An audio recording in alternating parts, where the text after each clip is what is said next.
Hey Paul, how you doing?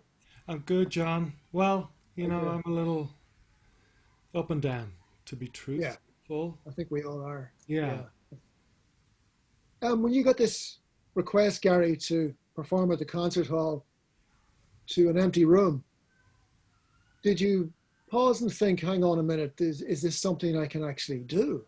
I did. I did. I think I didn't think about a whole lot initially, other than jump at the opportunity to play um, a gig that was going to be meaningful in the sense that it was going to have some reach, and I suppose I look at it as a portal to connecting to people. I think a lot of us as artists are just jonesing for that at the minute. The band Bell X1 should be in the middle of a pretty extensive tour at the moment that we've kicked on till next year, and I think on a lot of levels we're just looking for that connection to people. As and I've been doing a little bit of streaming from my living room. I've been doing a little show for children and families on Friday afternoons, and it's really given me that sense of connection to people as well. That Would you be in any way nervous, Paul, about the idea of performing in an empty room? Because when you think about it, particularly with pop music or rock music, the energy, the to and fro between you and a live audience is very important. It's a huge part of the event. it is, and I suppose I've thinking about having played in the concert hall lots of times and imagining what it'll be like to try to bring that proper performative energy to an empty room and how surreal that'll be. Um, I think having it being live and having live feedback coming back on a ticker tape or screen in front of me will hopefully. I've been thinking about trying to sort of imagine, hey, there's Johnny in San Francisco. Maybe I can seat him in row A, seat 23, and imagine these people that are hopefully going to be watching in and seat them around the auditorium, and play to it in that way. I mean, there are lots of artists who do their work at home alone. I mean, if you're a writer, that's what you do. If you're a, I'm not an artist, but I do a radio program on my own in a room. So these things are doable, but there's just something about music in particular. It is about communication. And I Yeah, suppose, it, when the, it's a different animal, and it I'm not going to pretend like it's the same thing. But it's not a rehearsal. It's not a writing session. There will be a performative element to it.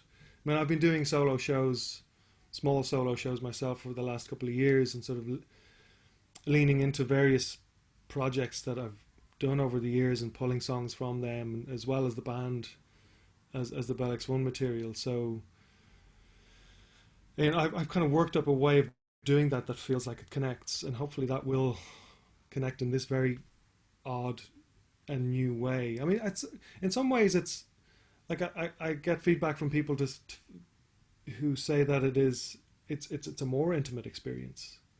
Um, as a performer, it's there is an added obviously an added degree of separation when you're playing to a camera lens, and the only feedback you're getting uh, is from a screen. So yeah, how it important, remains to be seen how that'll feel. how important, Paul, has music been to you personally, either with your own creativity or just listening to music over the last number of months? Yeah, I've been thinking about this. I think I've felt very sort of creatively bereft in this time. Mm. Whatever energy is needed to make new things, I haven't had. This has, whatever is in the air has sort of sapped that for me. I've been really leaning into songs of comfort, songs that mean a lot to me. From again, I've been playing songs on the piano and posting them online, but they're songs like Together in Electric Dreams, or Heart of a Saturday Night, or Manic Monday, you know, songs that for me are comfort songs. Um, and, you know, it's hard not to listen to everything through the prism of this moment as well. And things can take on a heft and a gravity that they otherwise wouldn't, maybe. You know? Yeah, it's strange when a song does that. I mean, you play it's happened to me a few times recently on the radio. I play a song and it's so on the money for the situation we're in, and I didn't intend it. I wasn't even thinking about that. Yeah, You know? Songs there's, I've known for years. yeah, absolutely. And there's one song I did most recently, "Hold On" by Tom Waits, Yeah. from Orphans, and it's just, I mean, I always felt the emotional wallop of that song, but it's tenfold at the moment, you know. And on a more, in terms of music as a communal thing, then to move it on from the personal, why do you think, Paul, that music means so much to us as what's the word as a species, as a Yeah, type of being? yeah. I've just finished a master's, 2-year master's in music therapy, in the University of Limerick, and we do talk about that, and the in some ways the frustrating enterprise of trying to talk about what music is, and that notion that talking about music is like dancing about architecture, you know. And there's a sort of, it's a cliche within music therapy, and it's sort of only wheeled out sort of ironically, but it's still true to say that, when words fail, music speaks. That's, I feel it is a channel of communication that works on a more primal level than language. And when you feel the emotional wallop of a song, personally, or even more powerfully collectively, that one of the things I think we're yearning for, and we've become wistfully nostalgic for, are those collectively enjoyed moments of being at a gig and collectively enjoying those emotional wallops from songs.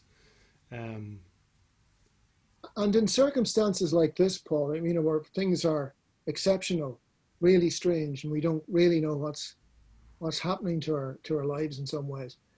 Um, do you ever doubt the power of music in severe circumstances? I'm not talking about you've broken up with somebody, or the usual stuff that happens in life. Something bad happens. Do you ever doubt the power of music or art in general in those circumstances? um, I suppose in the sort of the fog of dread that this moment has brought, that I certainly come in and out of, and again, having studied music therapy and looked at sort of clinical applications of music in hospital settings and school settings and in the community, one of my first, when we started seeing uh, uh, ICUs and very high level medical practices and emergencies, and I got wondering, like, there's nobody crying out for an ocean drum in the ICU. Like, what role can music play in this moment? But I do think, given the long tail that this moment will have, certainly music not only plays a part in soothing us within the moment, but I think as we come out of it, art will retrospectively, I think, speak to the moment, but also help us to sort of make sense of it and absorb it into our lives. Yeah. Are you concerned about the future? And I know we don't know what the future is exactly, but just in terms of being a musician and being someone whose life is about playing music to other people.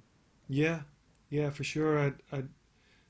Uh, who knows when gigs as we've known them will come back, and when people will be comfortable enough to get into a packed room together. Our shows for this year have kicked on 12, 18 months, but who knows if they'll be happening then, you know. So yeah, it's there's a sort of existential, what am I doing and will that ever look the same again moment. Um, I mean, a lot of young musicians in particular, but not just young musicians. A lot of musicians are struggling right now. They must be. for sure. And you know, it's it's given us pause for thought as to what the value of music is and how it is valued. And you know, with revenue from live music gone, and for songwriting about to take quite a dip when advertising revenue drops and bars and restaurants can't pay their licenses, and which is sort of pivots the focus to streaming. And there's quite a lot of momentum behind addressing the unfairness of that, and hopefully there'll be some sort of redress of the imbalance of power there. You know, But I think part of the redress will be, you would hope when this is over, there'll be a kind of a reset in thinking, not just about the value of frontline workers. You know, that's obvious to us. And even to people to whom it wasn't obvious, it ought to be obvious now. But there'll also be a reset. I would like to think about the importance of the arts and music as, you know, we would be lost without music. for sure. It is that important. Yes, the worry is that there'll be a sort of slow slide into business as usual and you know, resuming the attitudes that we have developed towards the place of the arts in the world. And but you know, I think given how hungry people are and for art now, and the role it's playing in helping people make sense of this moment, I hope that there'll be a tail to that as well, and that will last. So back to this concert, Paul, on June the 5th. What exactly are you going to do? I mean, are you going to be surrounded by a million foot pedals and wah-wahs and fuzz boxes and? You know, from playing solo, and it's only a new thing for me really over the last couple of years, there's a purity to the guitar and voice, or piano and voice, how songs were born, songs that might have become band songs, but you know, regressing to how they were born.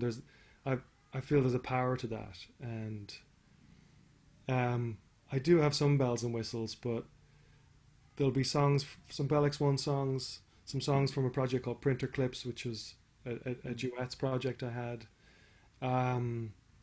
Some solo material that I've been working on with Thomas Bartlett of the Gloaming, which we're sort of slowly making a record like the Postal Service. We've been firing stuff back and forth over the Atlantic for the last couple of years. And I had a couple of brand new things that I've finished at this time, and they've, for me, they speak to my experience of this time. So we'll see how they feel to other people. You know? Well, Paul, we'll see you on the 5th, and thanks for talking to me, and stay Thanks. safe. Mind yourself. I will.